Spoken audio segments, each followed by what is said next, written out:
नमस्कार दोस्तों, मेरा नाम डॉक्टर नोवेश। आज मैं आपसे जो टॉपिक शेयर कर रहा हूँ वो सुवर्णप्राशन टॉपिक है और 2024 में आने वाले सुवर्णप्राशन के डेट एवं उसका समय क्या रहता है वो मैं आपसे शेयर करूँगा। क्योंकि कुछ जो डेट रहती है वो पहले दिन शुरू होती है और उसके नेक्स्ट डे में ख़त्म होती है। तो आपके लिए कौन सा डेट जो है वो अच्छा रहेगा वो मैं आपसे इसका एक अच्छे वे से आपको मैं समझाने की मैं प्रयास करता हूँ। एक सुवर्णप्राशन आप सभी को लगभग पता है। मैंने बहुत सारे वीडियोस अपलोड किए सुवर्णप्राशन के बारे में। इसका मैं आपको थोड़ा एक बैकग्राउंड बता देता हूँ कि ये जो काश्यप संहिता है उसमें इसका विस्तार से वर्णन आया है। बाकी जो संहिता है आयुर्वेद में, चरक संहिता, सुश्रुत संहिता, उसमें भी सुवर्ण भस्म का जो सेवन है वो बताया गया है अलग अलग कॉम्बिनेशन में। लेकिन जो जिसे कहेंगे कि हम सटीक जिसका वर्णन आया है, विस्तार से जो वर्णन आया है वो है काश्यप संहिता में। तो 16 प्रकार के संस्कार हमारे भारतीय संस्कृति में का विशेष महत्व है। उसमें एक संस्कार है सुवर्णप्राशन का। ये जो है बालक के शारीरिक और बौद्धिक विकास के लिए इसका अच्छा उपयोग पाया जाता है। एक मैं आपको श्लोक पढ़ के बता रहा हूँ जो शायद संस्कृत का श्लोक है, लेकिन समझेंगे मैं थोड़ा आपको उसको एक कुछ उसकी जानकारी मैं आपको दूंगा।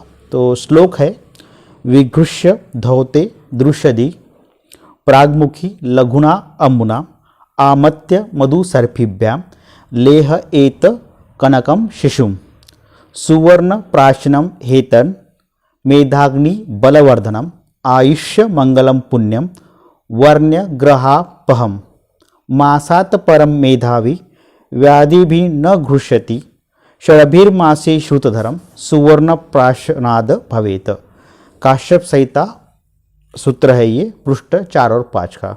तो ये इसमें बताया गया है कि ये क्या क्या कार्य करता है। तो इसमें रोग प्रतिकार शक्ति बढ़ाना है, धी ध्रुति और स्मृति बढ़ाना है, जो बार बार होने वाले जो लंग्स के रिलेटेड जो डिसीज़ है, upper respiratory tract infection, lower respiratory tract infection, ये बार बार जो वायरल इन्फेक्शन होते रहता है, इसके प्रति इम्यून सिस्टम को बढ़ाना, जो वेदर अगर चेंज होने के बाद में बच्चों में पाए जाने वाली बार बार वाली बीमारियां वो नहीं हो पाना, और जो स्ट्रेंथ है, बॉडी की स्ट्रेंथ है उसको बढ़ाना, बार बार होने वाले जो इन्फेक्शन डिसीज है उसको कम कर देना, आपके डाइजेस्टिव सिस्टम को सुधारना और स्किन को भी अच्छा रखना। तो ये अलग अलग इसके फायदे होते हैं। तो पुष्य नक्षत्र का क्यों है, तो ये इसका जो राजा है पुष्य नक्षत्र का वो है ज्ञान देवता बृहस्पति। पुष्य का मीन्स है पोषण, तो इसमें शारीरिक और बौद्धिक क्षमता बढ़ाने के लिए ये नक्षत्र अच्छा माना जाता है। इसीलिए हम जो है आयुर्वेद में पुष्य नक्षत्र के उसी दौरान ही हम सुवर्णप्राशन को विशेष सेवन कराने के लिए बताते हैं। तो इसमें अलग अलग जो डेट है वो मैं आपको बताऊंगा। ये एज ग्रुप जो है वो 0 to 16 हमने लिया है। तो ये सभी तरफ इसी तरह का एज ग्रुप इसमें रहता है। तो इसमें जो डेट है वो मैं आपको थोड़ा कब ये शुरू होगी और कब ये ख़त्म होगी। जैसा कि 5 जनवरी है, इसमें जो सवेरे ही 8:16 पे पुष्य नक्षत्र शुरू हो रहा है जनवरी का। ये 25 तारीख का, 25 जनवरी का, और ख़त्म होते आ रहा है ये 10:28 सवेरे में 26 जनवरी को। तो आप इसमें 25 जनवरी जो है वो आप इसका सुवर्णप्राशन करवा सकते हैं, 25 जनवरी, या फिर अगर आपको 25 को नहीं हुआ तो आप 26 को करा सकते हैं। तो ये दोनों डे में हो सकता है क्योंकि पूरा पुष्य नक्षत्र का समय है। दूसरा आता है फरवरी। इसमें शाम को 21 तारीख को शुरू, शाम मीन्स दोपहर में, तो 2:18 पे दोपहर में शुरू हो रहा है और दोपहर में ही 4:43 में 22 तारीख को ख़त्म हो रहा है। तो आप एक तो 21 फरवरी को दोपहर में दे सकते हैं या फिर 22 फरवरी को मॉर्निंग में दे सकते हैं। थर्ड है मार्च का। तो मार्च में है 8:10, ये शाम को है, 19 तारीख शाम को शुरू हो रहा है, और 10:48 जो है 38 PM को ये ख़त्म होने वाला है 20 तारीख को। तो आप अगर आपका समय रहे तो आप 19 तारीख को दे सकते हैं, अगर आपको समय दिन का रहे तो आप 20 तारीख को दे सकते हैं इसको। तो 20 तारीख देना सही रहेगा मार्च में। अप्रैल में जो है ये 3:05 सवेरे सवेरे शुरू हो रहा है पुष्य नक्षत्र 16 अप्रैल को, और 17 अप्रैल को 5:16 पे मीन्स मॉर्निंग में ख़त्म हो रहा है। तो 16 तारीख आप अप्रैल में दे सकते हैं। आप इसको नोट डाउन भी कर सकते हैं, और अगर आपको मैं इसके लास्ट में चार्ट भी दूंगा अलग से, तो आप वो चार्ट भी आप इसका स्क्रीनशॉट लेके रख सकते हैं। मई में अगर कहेंगे तो 11:23 13 मई को सवेरे में ये शुरू हो रहा है, और 14 तारीख को 1:05 दोपहर में ख़त्म होता है। तो आप 13 तारीख को इसमें कंसिडर कर सकते हैं। अगर आपको दोपहर का देना है तो 13 तारीख, या फिर आपको मॉर्निंग में देना है तो 14 तारीख आप रख सकते हैं इसमें। ये है मई का। जून में अगर देखेंगे तो जून में शाम को 8:20 9 जून को ये शुरू हो रहा है, और 10 तारीख को ये 9:40 शाम को ख़त्म हो रहा है। तो आप 10 तारीख को पूरा दिन कभी भी दे सकते हैं जून में। जुलाई में 7 तारीख को 7 जुलाई तो 4:48 पे ये शुरू हो रहा है 7 तारीख को, और यही 8 तारीख को सवेरे में ख़त्म हो रहा है 6:03। तो आप 7 तारीख इसमें जुलाई में कर सकते हैं। अगस्त की है 3 तारीख 3 अगस्त का, तो जैसे दोपहर में 11:59 पे ये शुरू हो रहा है, और 1:26 4 तारीख को ख़त्म हो रहा है ये दोपहर में। तो अगस्त में आप 3 तारीख भी कर सकते हैं या 4 तारीख भी कर सकते हैं, जैसा आपको सुविधा से लगे। अगस्त में 2 बार आता है, क्योंकि 27 नक्षत्र है, तो किसी ना किसी मंथ में ये 2 बार आएगा ही, तो इसीलिए आप अगस्त के इसमें 2 बार आ रहा है। तो अगस्त में 30 तारीख या 31 तारीख, 30 तारीख को शाम को, तो 30 तारीख को ये शाम को शुरू हो रहा है 5:56 पे, और 7:39 पे 31 तारीख को ख़त्म हो रहा है। तो आप इसको 31 तारीख जो है वो 31 ये कंसिडर कर सकते हैं अगस्त की। सितंबर जो है, सितंबर मंथ में आप एक 27 तारीख इसको कंसिडर कर सकते हैं, क्योंकि 27 को ये इसमें पूरा दिन रह रहा है। 27 तारीख को पूछना तो पूरा दिन रह रहा है। तो 26 को स्टार्ट हो रहा है ये शाम को, मीन्स रात को 11:34 पे, और ये ख़त्म हो रहा है 28 तारीख को दोपहर में 1:20 पे। तो आप 27 तारीख सितंबर की कंसिडर कर सकते हैं। ये कंफर्मेशन है 27 तारीख का, सितंबर का 27 तारीख। अक्टूबर में जो है ये है 24 तारीख का कंफर्मेशन, क्योंकि 24 तारीख को सवेरे 6:15 पे शुरू हो रहा है, और 25 तारीख को सवेरे 7:40 पे ख़त्म हो रहा है। तो आपको अगर 24 को नहीं हुआ देना सुवर्ण प्राशन, तो आप 25 को दे दीजिए। एक नवंबर मंथ आता है, तो इसमें 20 तारीख को ये दोपहर में शुरू हुआ है 2:50 पे, और ख़त्म हो रहा है ये 21 तारीख को दोपहर में 3:35 पे। तो आप पूरी लगभग 21 तारीख जो है दोपहर तक की कंसिडर कर सकते हो, तो 21 तारीख आप देना है। और दिसंबर जो लास्ट मंथ में आ रहा है वो भी आ रहा है 12:44 पे, तो ये 18 तारीख को आ रहा है, और ये 19 तारीख को 12:08 तक रह रहा है। तो आप इसका जो डेट है वो 18 तारीख ले सकते हैं, टोटली दिसंबर की 18 तारीख।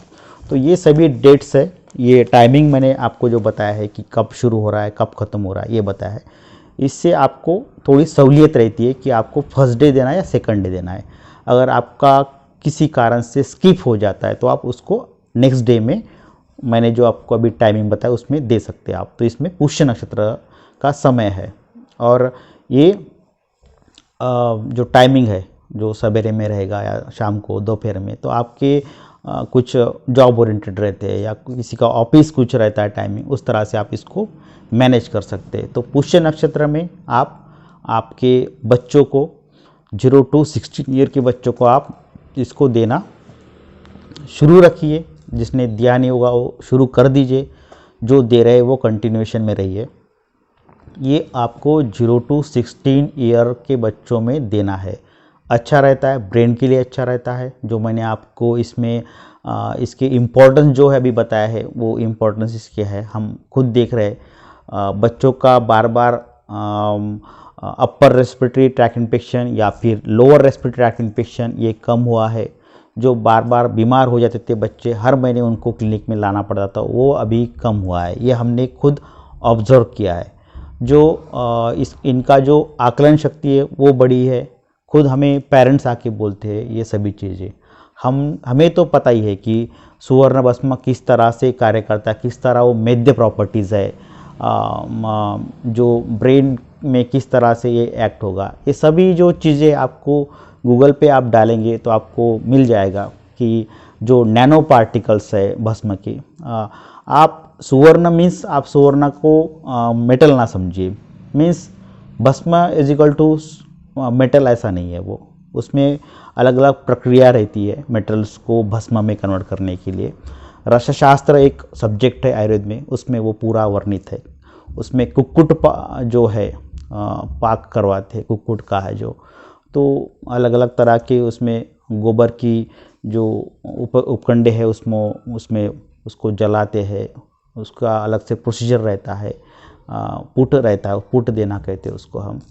तो वो करा के उसमें अलग अलग कुछ द्रव्य ऐड करा के जो हम खाने का जो पान रहता है उसको भी कुछ स्वरस में उसको बनाते हैं। तो अलग अलग तरह के ये प्रोसीजर है।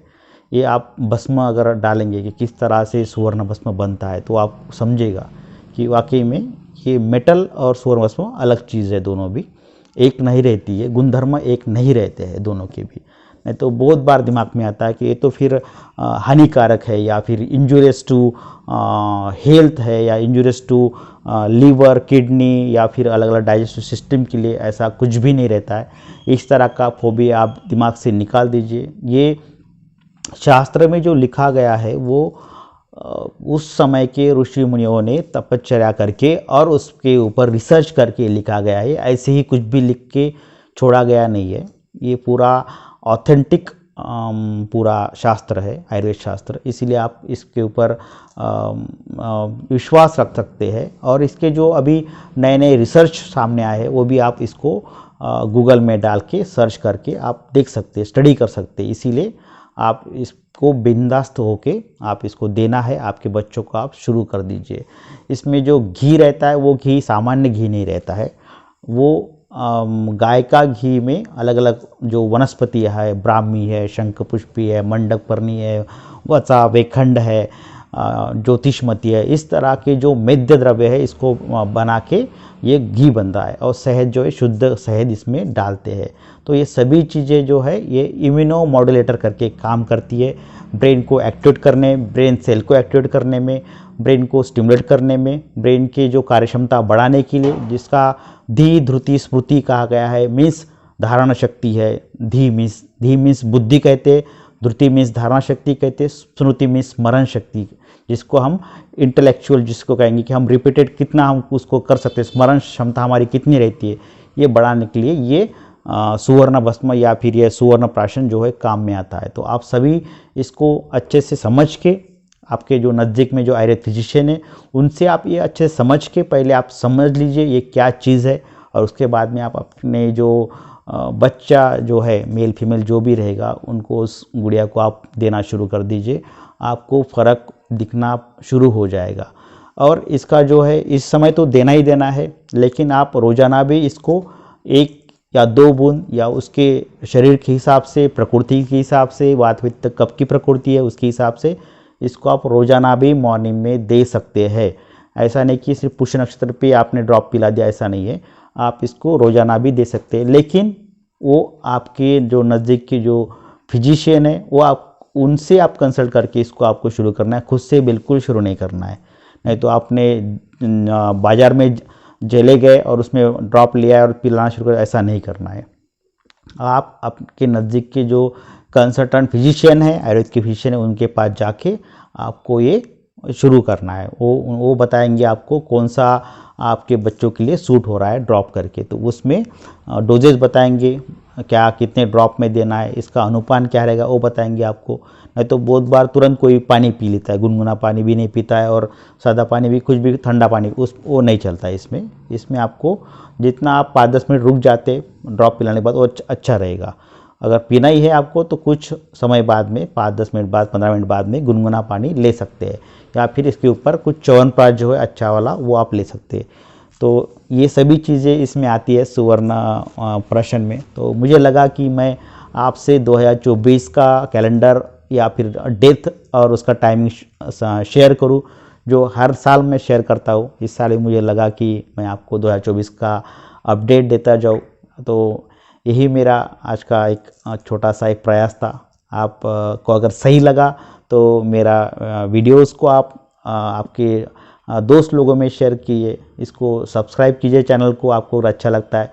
मेरा यही प्रयास है कि मैं आपको ऑथेंटिक आयुर्वेद की बातें आपसे शेयर कर सकूं। ऐसा नहीं कि कुछ मैं अपने मन से कुछ बता रहा हूँ, जो भी है शास्त्र में लिखा है, जो भी प्रूवन चीज़ है वही मैं आपसे शेयर करता हूँ।